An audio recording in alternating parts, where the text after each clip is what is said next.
समोर क्वेश्चन आहे, दोन संख्यांचा लसावी 48 आहे, त्या संख्येचे गुणोत्तर 2 जसे 3 आहे, तर त्या दोन संख्यांची बेरीज किती? ऑप्शन दिलेत 28, 32, 40 आणि 64. काय करायचं, लसावी बरोबर ती काय असते बघा, असामायिक अवयव गुणिले मसावी असते, बरोबर. तर काय लसावी किती दिलेलं आपल्याला 48, इथं 48 लिहा आणि हे 2 जसे 3 गुणोत्तर दिले म्हणजेच काय ते असामायिक अवयव आहेत, मग ती छेदामध्ये लिहा, कारण इकडं आल्यावर ते छेदामध्ये येणार आहे आणि मला निघणार आहे तो मसावी निघणार आहे, म्हणजेच 2 गुणिले 3 इथे छेदामध्ये आले, बरोबर ते एका साईडला शिल्लक राहिलं मसावी, बरोबर.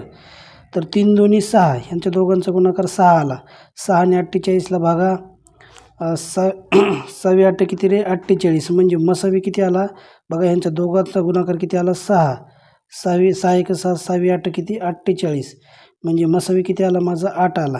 तर आता त्या संख्या शोधूया, गुणोत्तर दिलेले 2 जसे 3, म्हणजेच हा मसावी पहिल्या संख्येला जर मसावीने गुणलं तर पहिली संख्या, 8 2 16 पहिली संख्या आली, मसावीने दुसऱ्या संख्येला जर गुणलं तर दुसरी संख्या, 8 3 24. आता ह्यांची बेरीज विचारलेली, म्हणजे हे 20 आणि हे 10 30, 6 आणि 4 10, म्हणजेच किती बेरीज आले रे 40. ऑप्शन क्रमांक 3.